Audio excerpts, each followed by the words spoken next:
भाइयों, स्वागत है आपका फिर से मेरी एक और नई वीडियो में।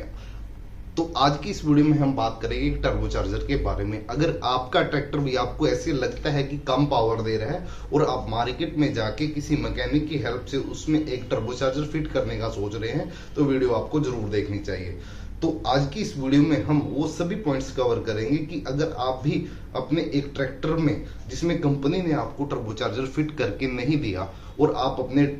उस ट्रैक्टर में एक टर्बोचार्जर फिट करने का सोच रहे हैं ताकि आपके ट्रैक्टर की पावर बढ़ सके, तो ये वीडियो आपको जरूर देखनी चाहिए। इस वीडियो में हम बताएंगे कि आपको उस टर्बोचार्जर से आपके ट्रैक्टर के इंजन में क्या क्या फायदे देखने को मिल सकते हैं और क्या क्या नुकसान वहां पे आपको देखने को मिलेंगे। तो चलिए वीडियो करते हैं शुरू। तो सबसे पहले हम बात करेंगे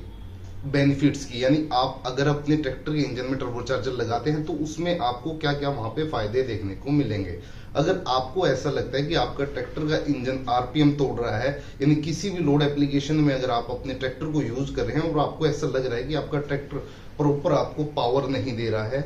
तो उस केस में अगर आप उसमें एक टर्बोचार्जर फिट करते हैं, तो ये जरूर है कि अगर आप अपने ट्रैक्टर में एक टर्बोचार्जर फिट करते हैं तो आप अपने ट्रैक्टर के इंजन की पावर को बढ़ा सकते हैं। तो ये जनरली है कि अगर आप एक 50 एचपी के ट्रैक्टर में अपना एक टर्बोचार्जर फिट करते हो तो आप उसकी पावर को 60 या 65 इजिली कर सकते हो। उसमें आपका जो मैकेनिक की हेल्प से आप वो फिट करोगे तो उसका हल्का सा वहां पे फ्यूल भी बढ़ा देगा, जिससे आपकी एक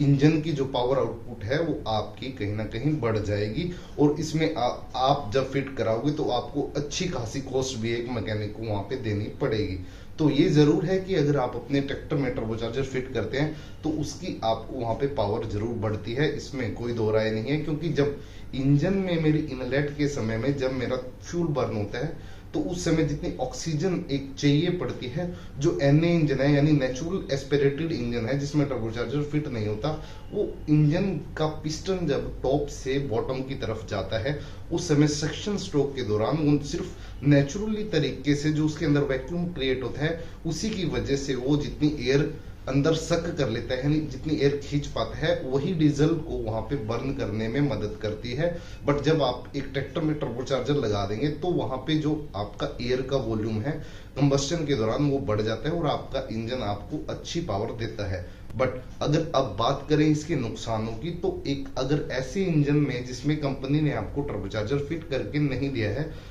और उसमें आप एक किसी लोकल मैकेनिक की हेल्प से अपने ट्रैक्टर में टर्बोचार्जर फिट कर लेते हैं, तो उसके वहां पे आपको फायदे से ज्यादा नुकसान भी देखने को मिलते हैं। तो अगर बात करें टर्बोचार्जर के हमारे जो नुकसान आपको देखने को मिलेंगे, वो सबसे पहला होता है आपका मैकेनिकल फेलियर। अगर आप किसी ऐसे ट्रैक्टर के इंजन में आप अपना ऐसा एक टर्बोचार्जर फिट करते हैं जिसको कंपनी ने टर्बोचार्जर की तरह डिजाइन ही नहीं किया है, तो उस केस में आपको मैकेनिकल फेलियर भी ट्रैक्टर के इंजन में देखने को मिल जाते हैं। इसका सबसे बड़ा रीजन यह है कि जब आपका डीजल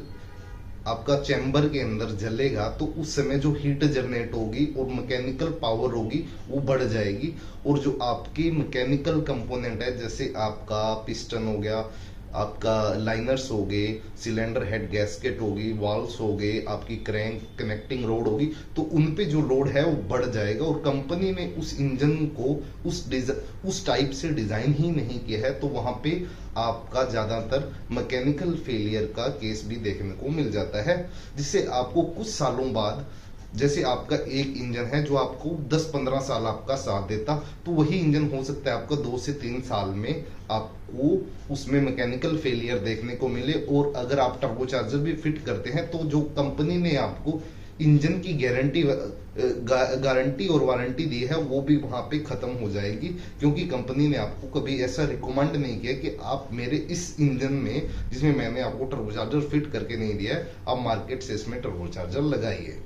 तो दूसरा जो मेजर फेलियर आ जाता है वो आता है हीट का। आप जब ऐसे इंजन में एक टर्बोचार्जर लगा लेते हैं जिसको ऐसा डिजाइन ही नहीं किया गया है, तो वहां पे आपको हीटिंग का इशू भी देखने को मिलेगा। क्योंकि आपका फॉर एग्जांपल 50 एचपी का इंजन था, आप उससे 60 या 65 एचपी पावर ले रहे हो, और उसमें आपने जो आपका रेडिएटर है, आपकी वाटर गैलरीज हैं, वो तो आपकी 50 एचपी के हिसाब से डिजाइन है। तो वहां पे जो आपका कूलिंग सिस्टम है ट्रैक्टर का, वो उस हीट को उस वे में वहां पे रिजेक्ट नहीं कर पाता, जिसकी वजह से आपका इंजन जो है ओवर हीट वहां पे ऑपरेट होना शुरू हो जाता है और उसकी लाइफ है जो वो काफी रिड्यूस हो जाती है। तो अगर आपको भी कोई ऐसा मैकेनिक कोई सजेशन दे कि अगर आपके ट्रैक्टर के इंजन आरपीएम ड्रॉप कर रहे हैं, ट्रॉली में ट्रैक्टर का दम तोड़ रहा है, तो उस केस में आप अपने ट्रैक्टर की सबसे पहले सर्विस कराइए, उसके फिल्टर्स वगैरह चेंज कराइए। अगर आपको तब भी वैसा इशू आ रहा है तो आप गलती ये कर रहे हैं कि जो आपका 50 एचपी रेटिंग का ट्रैक्टर है आप उस पर ओवरलोडिंग कर रहे हैं। तो सबसे अच्छा यही रहेगा कि अगर आपकी पावर रिक्वायरमेंट ज्यादा है तो अच्छा यही रहेगा कि आप 50 एचपी की जगह 60 लीजिए, 65 लीजिए या 70 लीजिए। अगर आप इस तरह से टर्बो चार्जर लगाएंगे तो आपका जो अपना ट्रैक्टर होगा आप उसका इंजन का भी नुकसान कर बैठेंगे। तो आज की वीडियो में भाइयों इतना ही। अगर आप भी अपने ट्रैक्टर में टर्बो चार्जर लगाने की इस तरह से सोच रहे हैं तो उसके नुकसान बेनिफिट की बजाय नुकसानों के बारे में भी सोचिए, क्योंकि इसमें आपके इंजन की लाइफ है वो काफी कहीं ना कहीं आपको डिस्टर्ब देखने को मिलेगी। तो धन्यवाद।